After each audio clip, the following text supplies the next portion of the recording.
Hello, this is Terrence McNally. This past week saw China lead negotiations to end long-standing hostilities between Iran and Saudi Arabia. In the U.S., we've seen how even one person willing to oppose the popular consensus can dictate our nation's response to climate change. Here's my 2019 conversation with Barbara Finamore about her provocative book, Will China Save the Planet?, which explores China's big-picture long-term strategy to seize the leadership of the global response to climate and reap the technological, economic, and political benefits. Hello, I'm Terrence McNally, and welcome to another newly recorded episode of Freeforum, a world that just might work. And I'm going to be speaking today with Barbara Finamore, Senior Attorney and Asia Senior Strategic Director at the Natural Resources Defense Council, about the ideas in her provocative new book, Will China Save the Planet?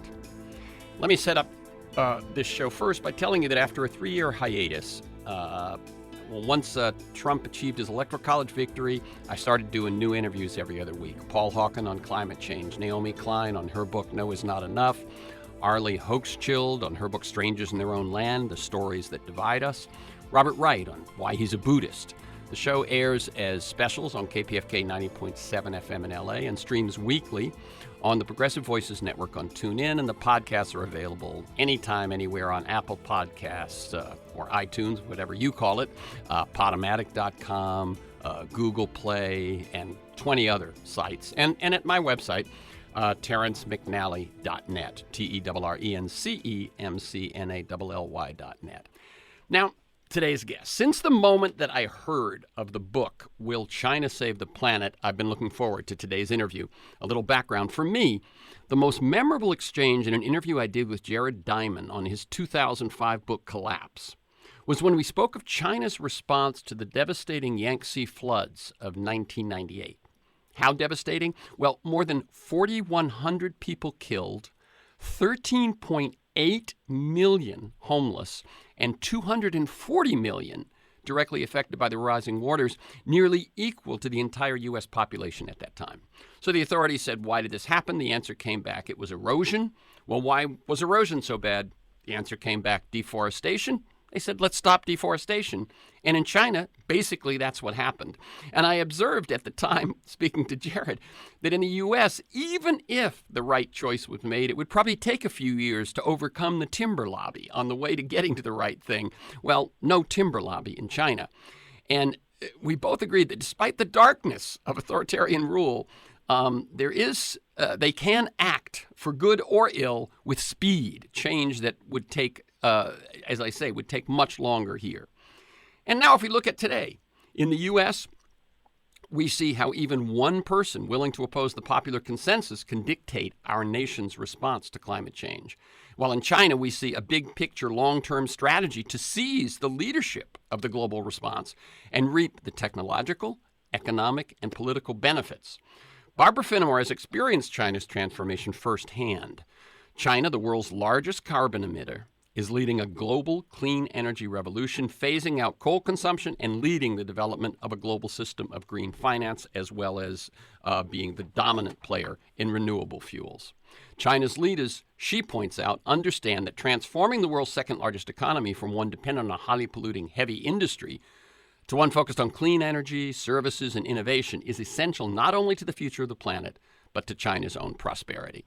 Barbara Finamore, Senior Strategic Director for Asia at the Natural Resources Defense Council, NRDC. She founded NRDC's China program in 1996, the first clean energy program to be launched by an international NGO. And she also served as president and chair of the Professional Association for China's Environment and is the co-founder and president of the China-U.S. Energy Innovation Alliance. Will China Save the Planet, I believe, is your first book. Yes, Barbara? Yes, that's right. Okay. And by the way, let me just say right off the bat, it's with Polity Books, Polity. It is even with footnotes, 150 pages. So 125 or so. So it's timely information, and it is hardly an arduous read. Will China Save the Planet by Barbara Finamore. Barbara, let me tell people first that we're recording this conversation Friday, July 12th. Let me welcome you to Freeform, a world that just might work. My pleasure to be here. Okay, and I like listeners to get a feel for the people beyond the ideas and the work that we talk about. And so can you Tell us a bit about your path to the work you do. Feel free to go way back. Mentors, turning points, moments of decision, why you ended up in China in the first place, why you ended up at NRDC, those sorts of things, okay? Sure. Thank you for asking. I majored in environmental studies in college. This was not long after the first Earth Day, so the world was swept up in these ideas perhaps for the first time. But in my senior year, I took a course on environmental law, and there wasn't much at the time. Not too many lawsuits, but most of the ones that were on the books were brought by this organization of lawyers called Natural Resources Defense Council, NRDC. And right then and there, I decided I wanted to go to law school, I wanted to work for NRDC, and I wanted to sue polluters. And it was a bit of a circuitous route, but I did that. I made it to NRDC. I became a litigator against, actually, the Department of Energy, which ran the world's largest nuclear weapons development program. And so my task was to sue them to help them clean up 50 years' worth of radioactive and toxic waste caused by building of nuclear weapons. And we did it. We set a precedent-setting case that required, basically, the largest cleanup, environmental cleanup the world has ever seen, and it's continuing to this day. It's such a mess at these 30 nuclear weapons sites around the country. I would probably still be doing that today if I hadn't met my now husband, who was just joining the U.S. Foreign Service, and he was assigned to China. So I went along, and of course you can't bring lawsuits when you're traveling around the world with a diplomat husband. So I was trying to find work to do and ended up as a consultant for the United Nations right around the time of the Framework Convention on Climate Change. And I got a front row seat to China's awakening, really, to the principles of sustainable development and climate change. And I was just hooked. And after 5 years of that, I went back to NRDC and I said, we need a China program. I see what China needs to get where it needs to go, and I see what NRDC has to offer. And so I was allowed to start a China program like Cinderella in my spare time with whatever money I could raise, which wasn't very easy to do when I was still litigating. I went back to my old job. But within 3 years, my husband was posted overseas again, and I managed to convince NRDC to make me their first international employee. I gave up the litigation. They hired another person for that, and then I started the China program. They said, we'll give you 1 year of part-time, and within a year, I'd raised enough money to just move to full-time doing China work, and that was almost 25 years ago. Yeah, it's quite impressive. And when you say you were present when China emerged on the international climate stage in 1991, can you describe that situation, take us there? Yes. So in 1991, in preparation for the negotiations on the Framework Convention on Climate Change, the Fundamental Climate Treaty, China called ministers from 40 other developing countries to a conference in Beijing at a big hotel ballroom for the purpose of coming up with a joint negotiating strategy for developing countries. And I was lucky enough to be in the room for that time as a UN employee. And that was the moment when China stepped on the international stage as the leader of the developing world and really pushed forward a set of joint principles that found their way into the Framework Convention. And these include the very fundamental principle of common but differentiated responsibilities for developing and developed countries. China believed, and so did the others, that the U.S. and other developed countries had the lion's share of the blame for all the CO2 emissions they'd been pumping in to the world's atmosphere for years, and therefore they should bear the lion's share of the efforts and obligations to mitigate their emissions. So it was fascinating for me to be there at the very beginning of China's real leadership in this effort on behalf of developing countries.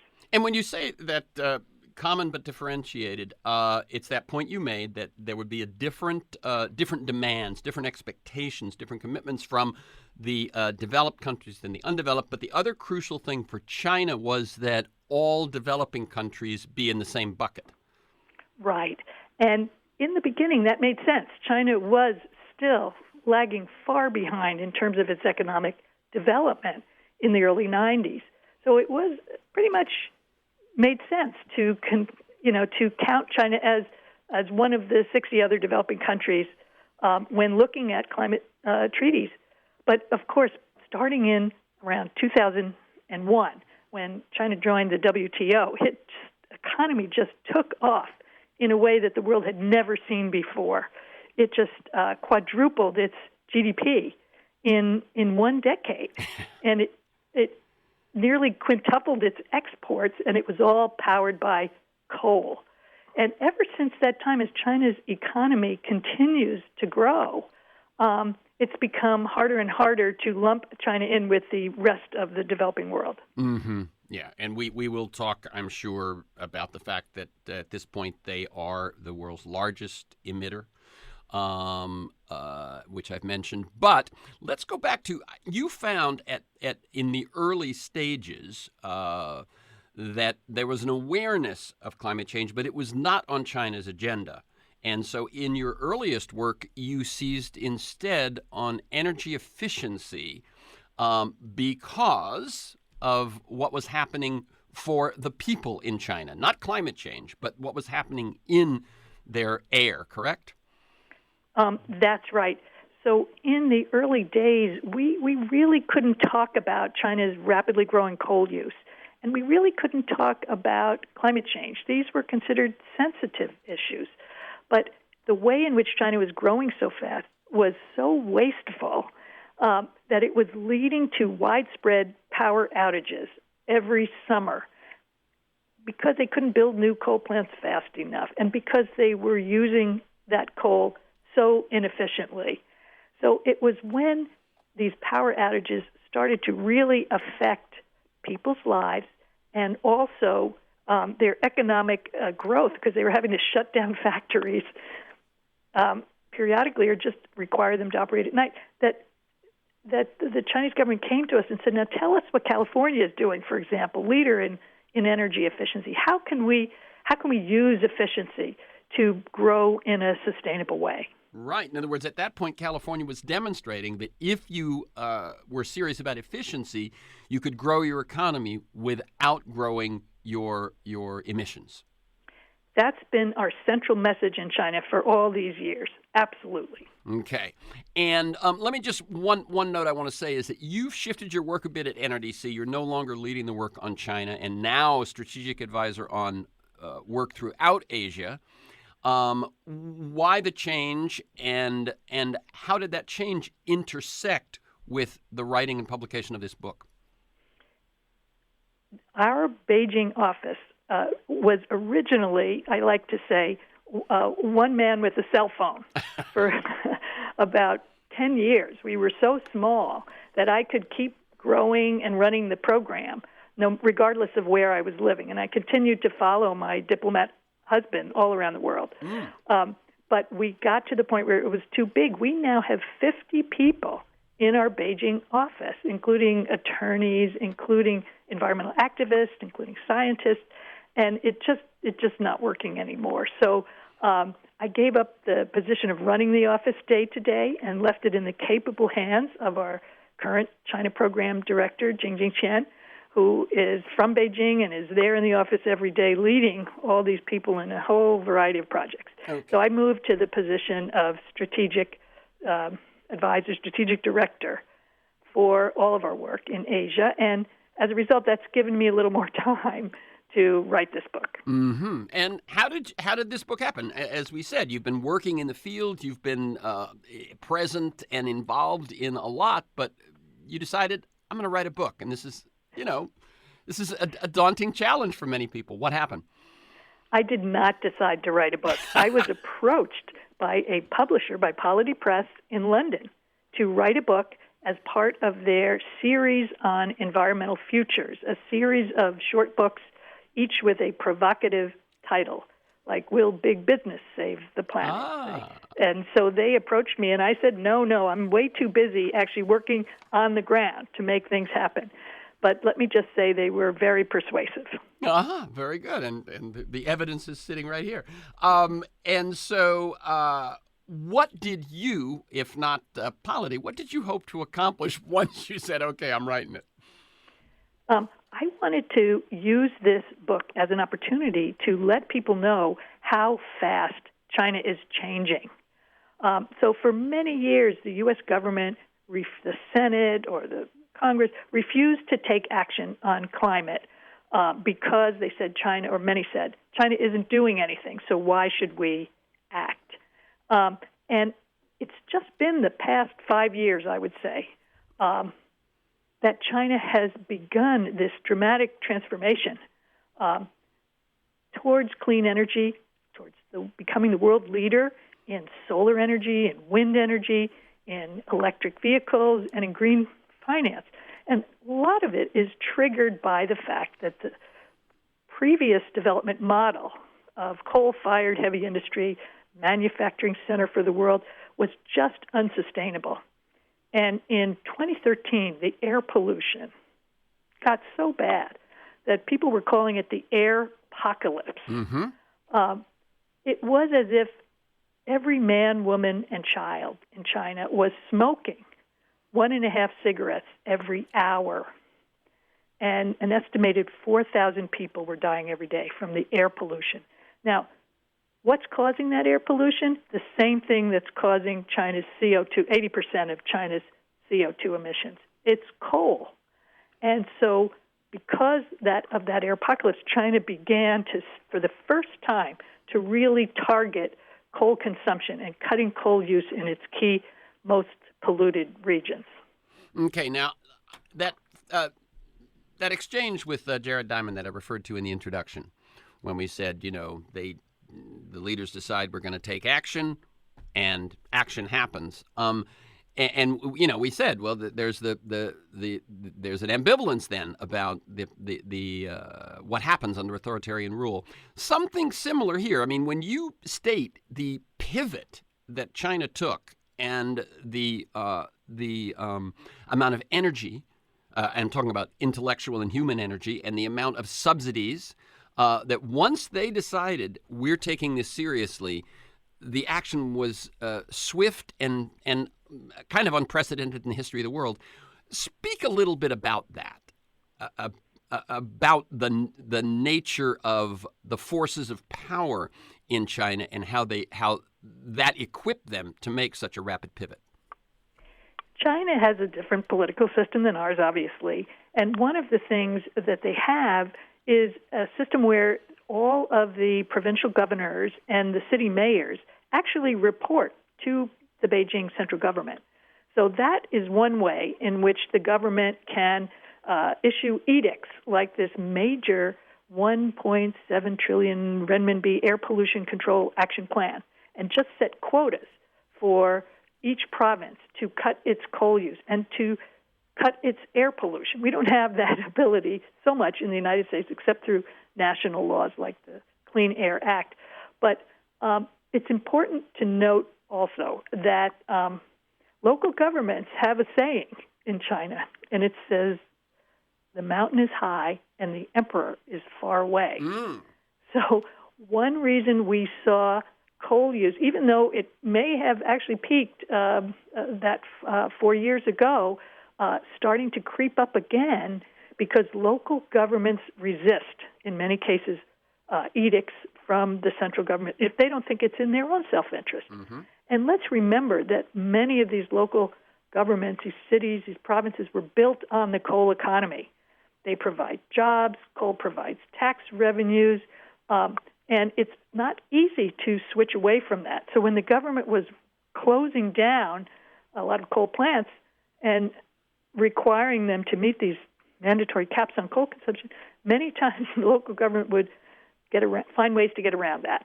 So that's one of or start up the plants when the government wasn't looking. Mm-hmm. So that's one of the key obstacles to moving forward that many people aren't aware of. Right. We're going to talk about the challenges in a moment. But again, going to this notion of authoritarianism and rapid change,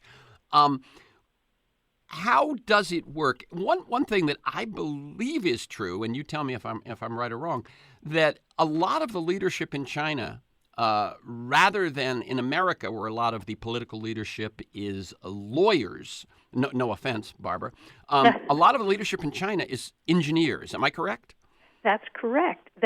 And what's been so interesting for me is to watch the debate, this really substantive debate that goes on among all these government officials and also the experts in research institutes and universities that advise the government on what their next 5-year plan should be. People, again, think it's all monolithic. It just comes down from the top, but it really is a group of very highly trained, often engineers and scientists, working together to try and figure out what can China do and how do we get there. Right. And so would I be kind of correct when we're talking again about these local officials? And people have to remember the country has a population of over 1 billion people and stretches over enormous distances, as that proverb implies.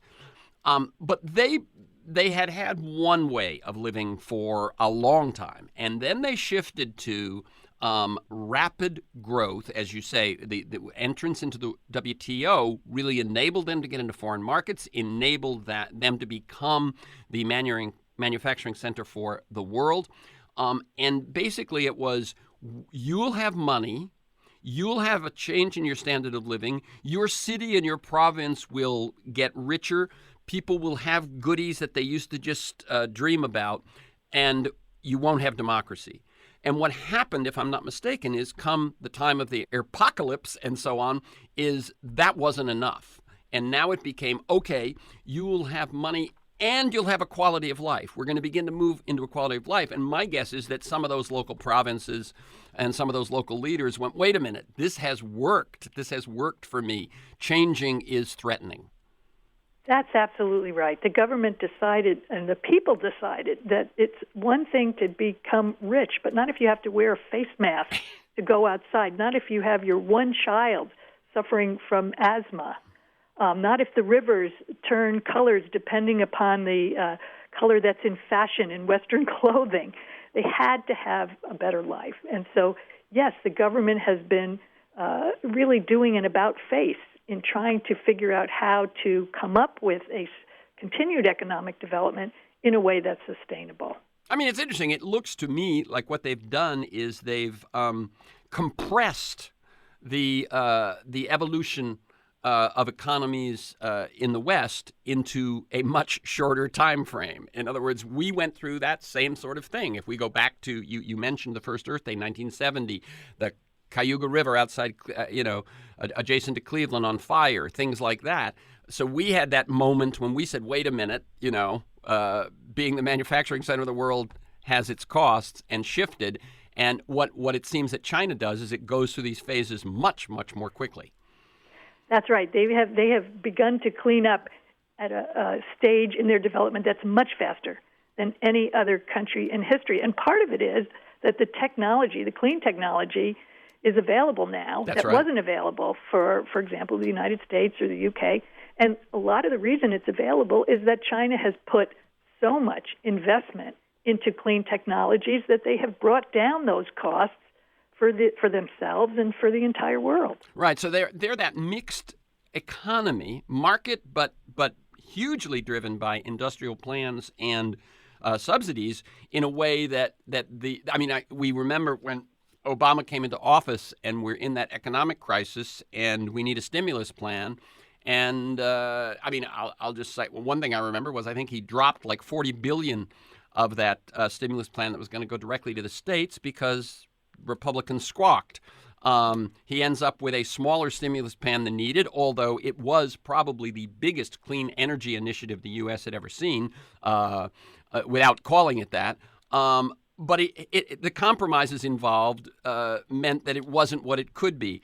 Over there, the subsidies are mind-boggling.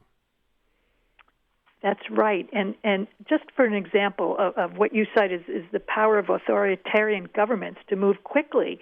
So when the 2008 economic crisis hit globally, China was already the largest producer of solar panels worldwide, but it was almost all for export.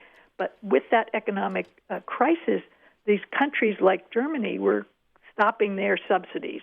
And so the bottom dropped out of China's market. And it decided it needed to develop a domestic solar energy industry. And within 10 years, it was the leading solar, in terms of solar panel capacity domestically in the world. So it went from just being the largest producer to being the largest consumer. Right, and now 1/3 of all solar panels and 1/3 of all wind turbines in the world are in China. And once again, it's fundamentally changed the economics of these clean energy technologies throughout the world. It's brought the price down by nearly 3/4 in just 10 years. Phenomenal. Let me tell people, by the way, that you're listening to Freeforum, A World That Just Might Work. I'm Terrence McNally. I'm speaking with Barbara Finamore. She's a senior attorney and Asia Senior Strategic Director at the Natural Resources Defense Council, the NRDC. And we're talking about the ideas in her book, Will China Save the Planet? And you can learn more at nrdc.org, or for specifically issues related to China, nrdc.cn. And I think you mentioned to me that if you go to nrdc.cn, you originally will come up with a website in Chinese, but you can easily shift it to English. Thank you. Okay, very good. Hello, this is Terrence McNally. You're listening to my 2019 conversation with Barbara Finamore about her provocative book, Will China Save the Planet?, which explores China's big-picture, long-term strategy to reap the technological, economic, and political benefits of seizing leadership of the global response to climate change. Briefly summarize the findings of the Fourth National Climate Assessment delivered this previous November, sort of to set the baseline of where we are and what's needed in terms of climate change. This report is a wake-up call for the entire planet. We used to think that if we could reduce global warming to 2 degrees Celsius, it would be safe. But now we understand that we really need to get that growth down to 1.5 degrees centigrade to bring the impacts of climate change to what they call mostly survivable levels.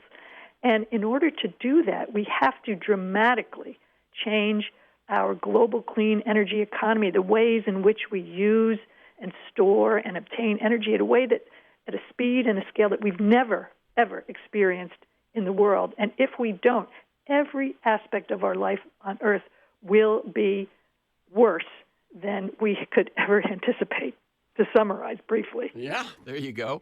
And let's talk again fairly briefly here, but the contrast since the election of Donald Trump between China and the U.S. I'm going to read a quote because I went back and found some of the articles or blog posts that you did around the time of that election. And you say, under President Trump, the United States has shamefully stalled on the very real climate progress that was made during the Obama administration.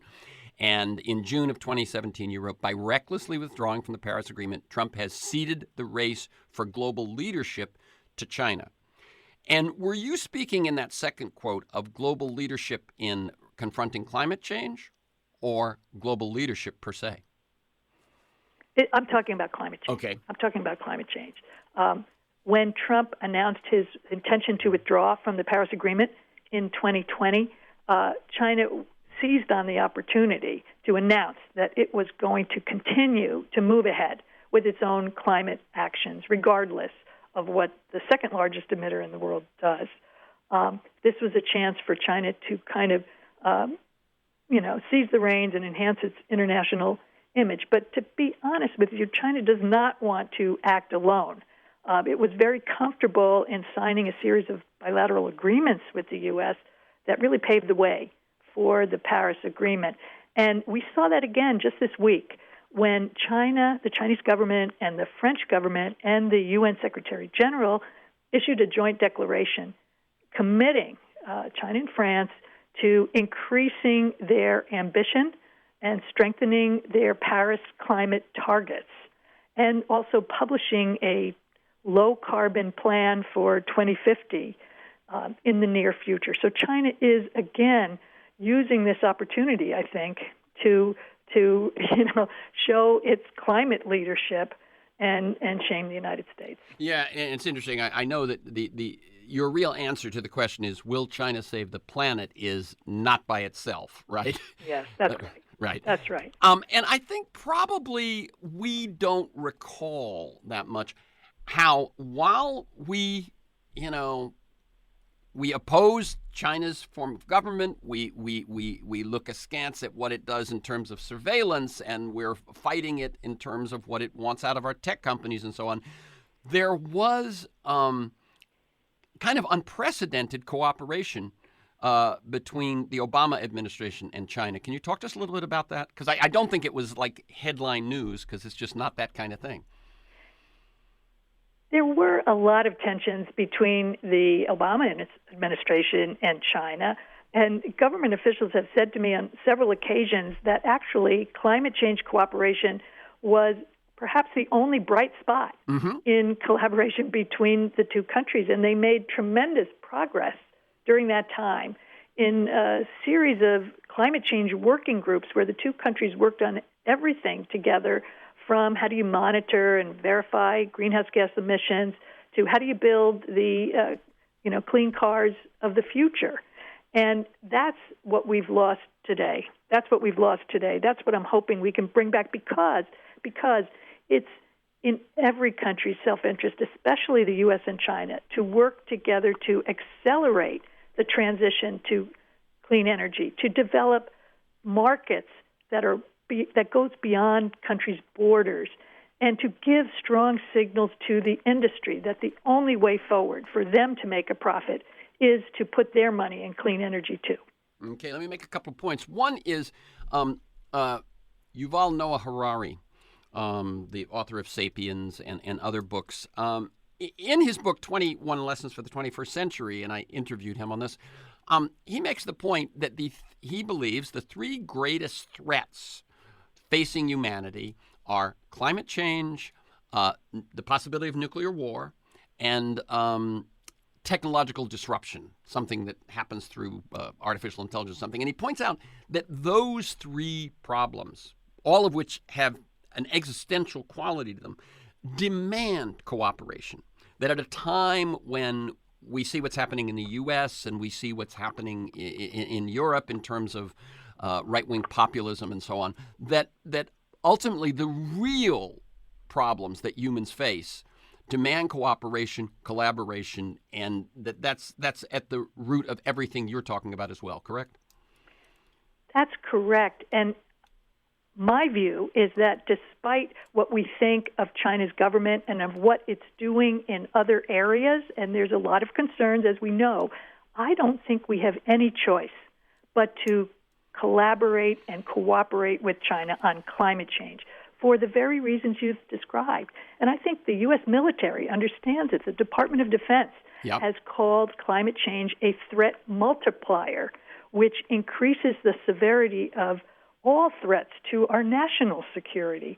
And so even if you go beyond the demonstrated impacts that we're already seeing in climate change, like Washington, D.C., this week, dumping almost a month's worth of rain in just one morning, or Anchorage, Alaska, reaching 90 degrees, more than New York City.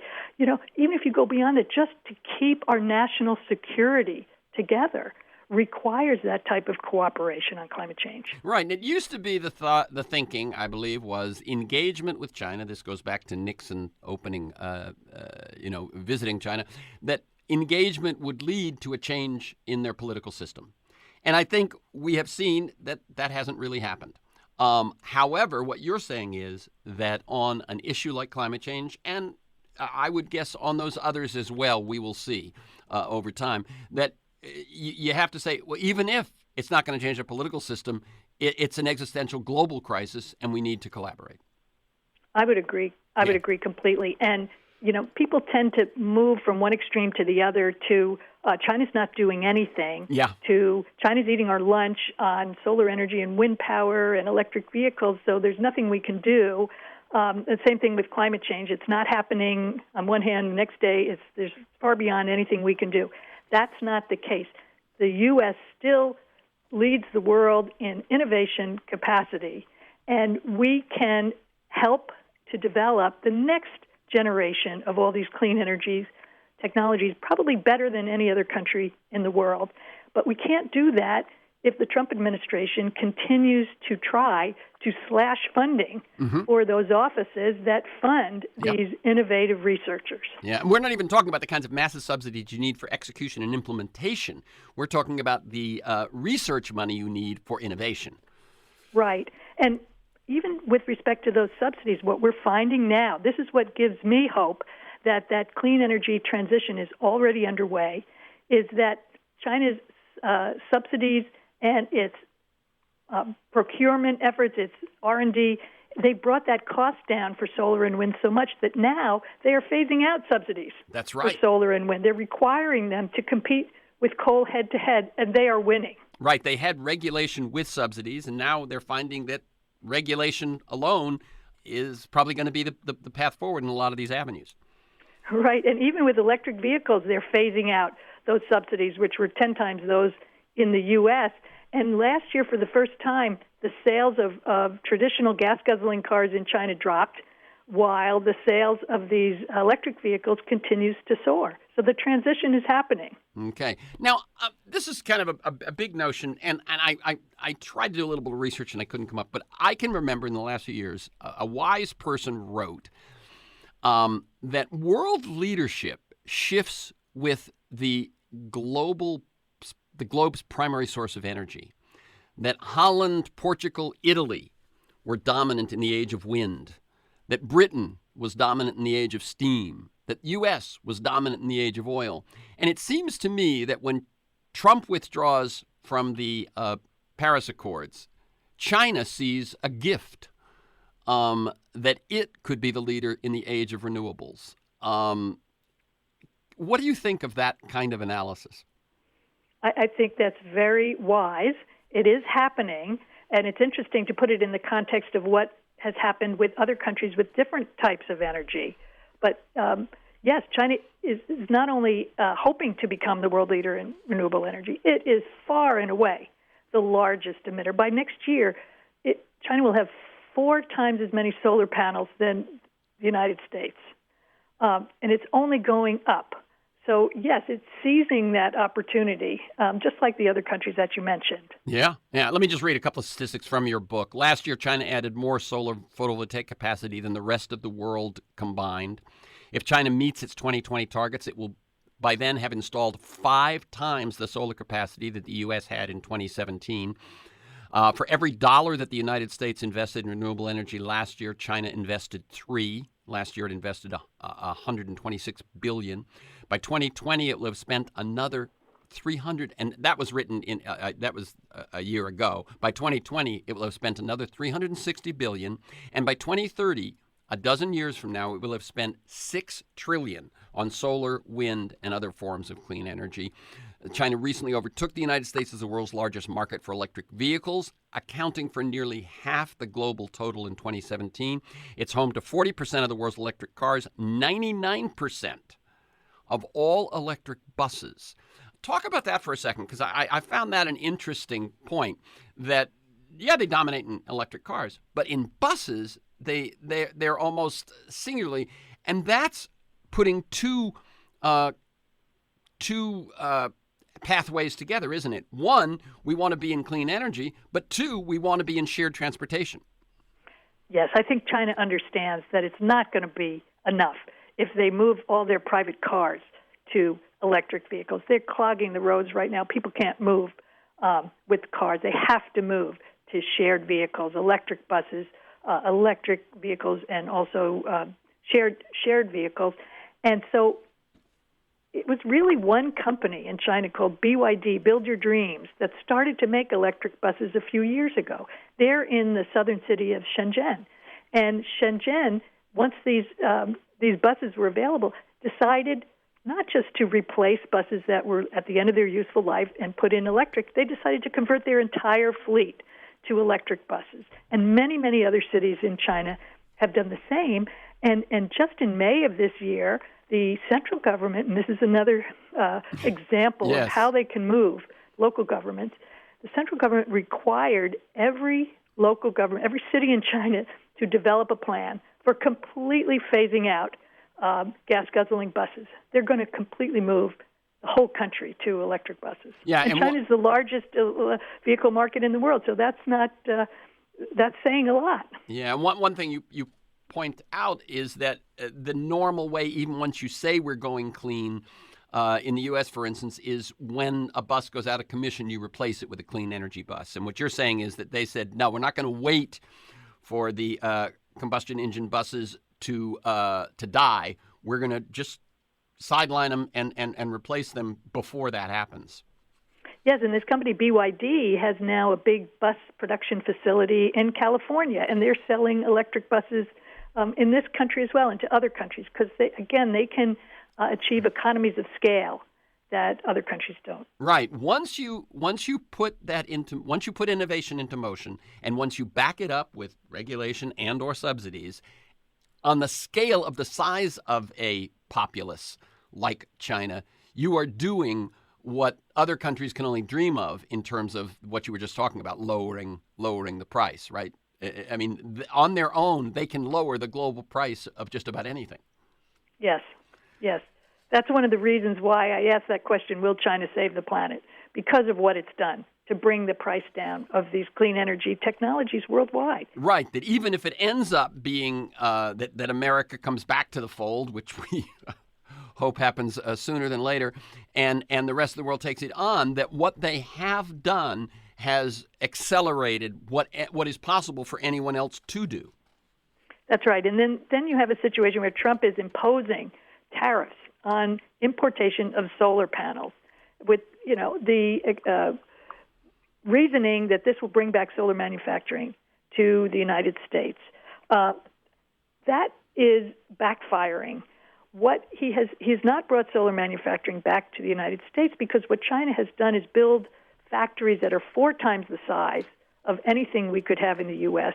They're largely automated, so they don't come up with new jobs. But these tariffs have eaten into jobs in the United States because until the tariffs came around, the fastest growing job in the United States was, guess what? Solar panel installer. Exactly. And that's a job you can't, if you're installing solar panels, you cannot send that job overseas. It happens where the house is. It happens where the building is. Right. Yeah, and you point out that China leads the world in clean energy jobs. In 2016, it was 3.64 million. And then with all that spending that I was talking about, it's only going to grow. And so this notion that getting out of the Paris Agreement or putting tariffs on solar panels is going to help America's jobs is just, I mean, the thing that strikes me, and I alluded to it in the intro, is that we are the quote, democratic country, the rule of the people, and yet one person winning an electoral college victory can change our position vis-a-vis China, but can change the whole world's progress. Yes, that's true. But I should point out that the fossil fuel industry is strong in both the United States and in China, and their, support for various political candidates is a key part of our problem. And even without elections in China, the resistance of China's fossil fuel industry to change is another serious obstacle that we are trying hard to help them overcome. Okay, let's talk about the challenges. We've got about 10 more minutes. It's all sounded really good. What are the challenges? I mean, we've talked about what China's achieving. What are the challenges it faces to continue this progress, accelerate this progress, et cetera? One of the challenges is the competition between coal, which is actually being phased out around the world because it's no longer economic, and renewable energy, the upstart on the block, which is becoming cheaper and cheaper, but still has to fight a battle with a powerful incumbent. And we're seeing this in China. The rules of the grid are set up in such a way that if you were to build a coal plant in China, regardless of whether it's needed, and no new coal plants are needed in China because the existing ones only run half of the time. If you were to build a new coal plant in China, you're guaranteed a certain number of operating hours, and you're guaranteed a fixed price, regardless of the availability of cheaper alternatives. So this power grid is not only weighed in favor of coal, but it's still kind of a 20th century grid. It's not flexible enough to allow it to integrate all these variable resources like solar and wind. That's a big problem in many countries, but particularly in China because they were built on that coal economy. That's one of the biggest ones. And the second one is, again, this fossil fuel industry dragging its feet. And so what we're finding is as China starts to crack down on coal consumption domestically, it is still the largest financier of coal infrastructure overseas in its Belt and Road initiative. And that's, again, in my mind, a sign of the power of the fossil fuel industry. They want to keep going. Even though many of them have switched and are adding in renewable energy like BP, Beyond Petroleum, they're still a very, very powerful force in China. Even though China has an enormous opportunity in these countries where it's building infrastructure overseas. It's called the Belt and Road Initiative. It has an enormous opportunity to share its technology, its expertise, its policies on how to promote renewable energy like it's done domestically. We're still seeing it's China, Japan, and Korea, the leading supporters and financiers of coal plants overseas. So China has said it's going to restrict coal lending and it's going to green the Belt and Road Initiative, and we're one of the groups that's working with them to try and put, mandatory standards on the books that will ensure that it does so.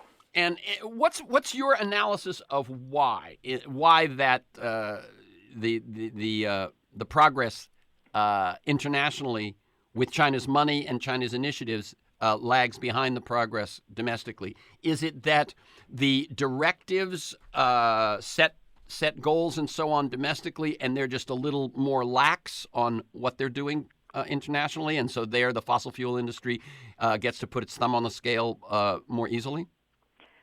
Yes, it's in part due to the fact that the recipient countries don't often have the strong environmental rules in place to ensure that when they have, loans for energy, it's for clean energy. They don't have the grid capacity. China's built all that high-level transmission lines. It can help these other countries do the same, but many of them are not there yet. And also, when China signs contracts with these countries for coal infrastructure, it provides a lot of jobs for Chinese workers, and often they share in the profits. Whereas for renewable energy investment, it's really the private market that's, whether it be private companies in China or elsewhere, that's driving investment in renewable energy because that makes the most market sense. So the vested interests in the recipient countries as well as the vested interest in the fossil fuel industry make it harder to make as much progress. Now, I never thought of that. That's very true. Yeah.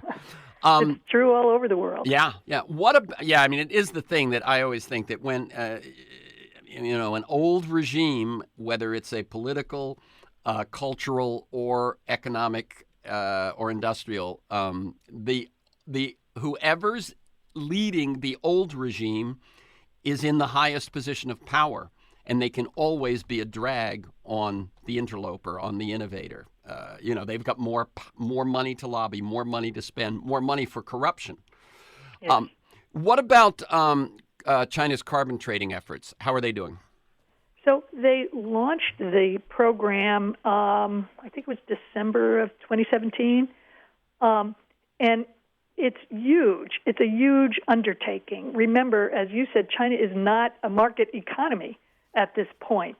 So it's trying to use a market mechanism of carbon trading to cut its CO2 emissions. And in order to do so, it really needs to ensure that the fundamental building blocks of any trading system are in place, like transparency, like enforcement, and like strong monitoring and verification procedures. So China's in the process of doing that, and I should point out that other countries like the United States, well, not the country, but states and regions in the United States who've developed carbon trading programs, and also the EU, have taken years to do the same. So this is not something that can happen overnight. But China decided to focus initially on the power sector. And just by focusing on this one sector, once it's actually underway, this could result in the largest carbon trading market in the world. But it needs that power sector reform that I talked about earlier as another fundamental building block if the carbon trading system is going to work. Very good. Let me ask you, we've got about 3 minutes. We've already sort of said, will China save the planet? Not by itself. What gives you the most hope and what gives you the most concern or fear? And you can talk beyond China. I'm talking about you. You obviously are looking at climate change and you're looking at the whole globe, but you're looking at China, the U.S., et cetera. The most hope, the most fear. What's given me the most hope is that China's investments and its policies that I've described on clean technology have moved the ball ahead so fast that we're in a position where we could reach, as a globe, 50% electric vehicles by 2050, two-thirds renewable energy, and so forth. This would never have happened, in my mind, without China's input. However, what gives me the most concern is it's nowhere near fast enough. The report from the UN scientists last November says we need to increase our investment in renewable energy 6 times what it already has. We need to invest $2.4 trillion every year between now and 2030, and most of that has to come from the private sector. So unless we act really fast, we have to phase out coal pretty much completely and electrify everything. These are huge, huge calls for change that require everybody. Okay, and what lessons can we learn from China? Well, I think, again, industrial policy has been a dirty word, a dirty phrase in the United States for decades. But in my mind, China has used industrial policy in a very positive way. It's coming up with long-term goals, standards, targets, subsidies, procurement, and a whole comprehensive package for each of these clean energy technologies. That's something that we can learn a lot from. Okay. And I mean, anybody who talks about the Green New Deal, for instance, that is industrial policy, and they hearken back to World War II. When we needed to shift from a peacetime to a wartime economy, we did it fast, and we did it, and to some extent, everybody won. And you point out the number of jobs that China is gaining by what it's doing, and so it seems to me that sort of an approach, hopefully, we will begin to see. So again, the book is Will China Save the Planet? The website is nrdc.org, or for the China program specifically, nrdc.cn. For this conversation and many other interviews, articles, transcripts of interviews, to join me in pursuit of a world that just might work, go to terencemcnally.net or worldthatjustmightwork.com. They're the same website, terencemcnally.net, or one long phrase, aworldthatjustmightwork.com.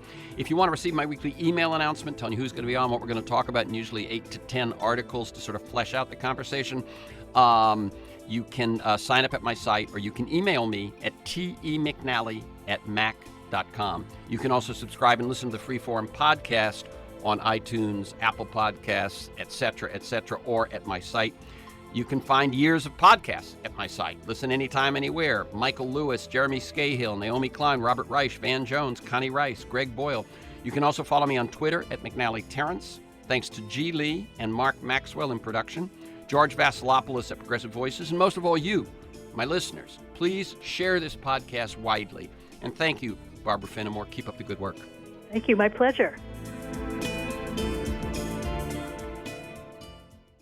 911, what's your emergency? America's healthcare system is broken, and people are dying. Welcome to Code WACK, where we shine a light on America's callous healthcare system, how it hurts us, and what we can do about it. I'm your host, Brenda Gazzar.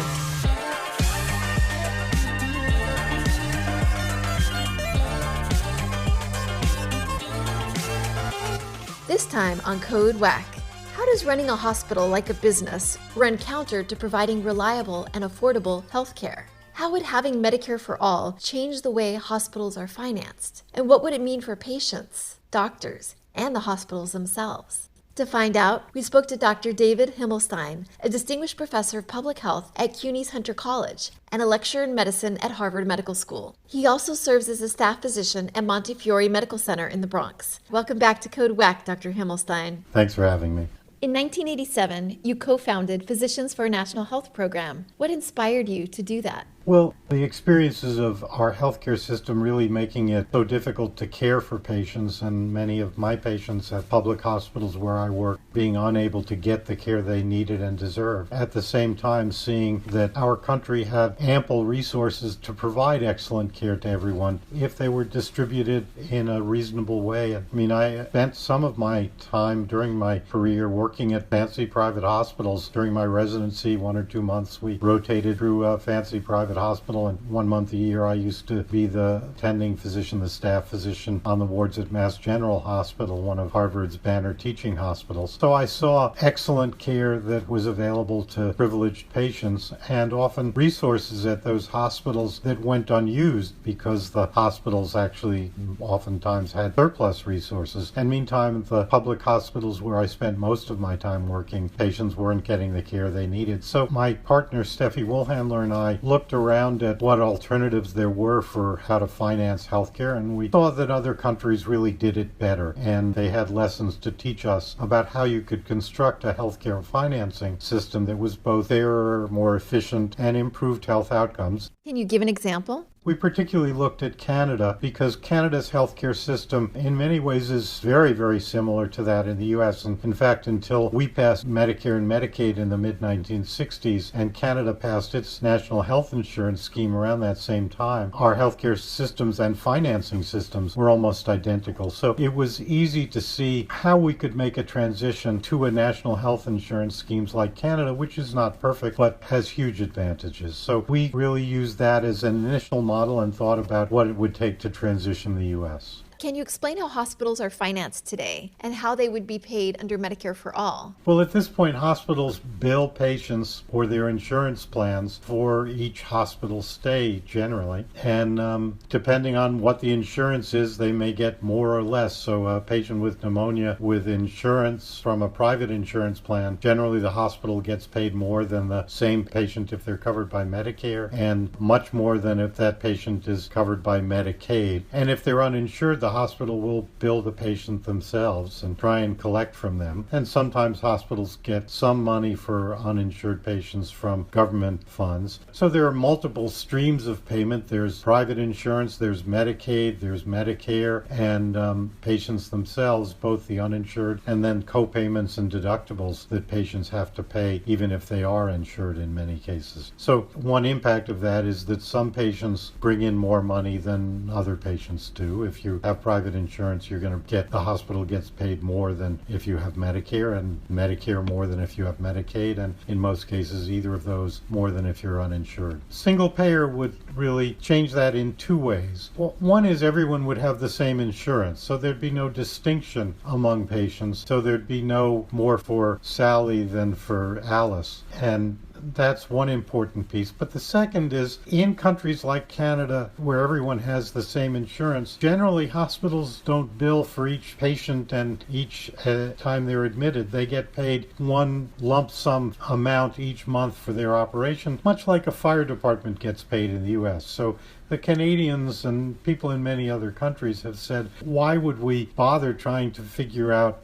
how much it costs to care for Sally and how much it costs to care for Alice? Our concern is, what does it cost to run the hospital and take care of everybody whom they take care of? So we'll just pay the hospital a lump sum, and that eliminates a huge amount of paperwork, both for the hospital and for the organization doing the payer. So for the hospital, it means you don't have to keep track of who got every Band-Aid and aspirin tablet, try and figure out what you can squeeze out of each patient's care. And for the payer, it means, again, you don't have to pay for that stuff and go over each of those bills in that kind of detail. I see. Thank you, Dr. David Himmelstein. Do you have a personal story you'd like to share about our WAC healthcare system? contact us through our website at heal-ca.org. Don't forget to subscribe to Code WAC wherever you find your podcasts. You can also find us on progressivevoices.com and on Nurse Talk Media. Code WAC is powered by Heal California, uplifting the voices of those fighting for healthcare reform around the country. I'm Brenda Gazar.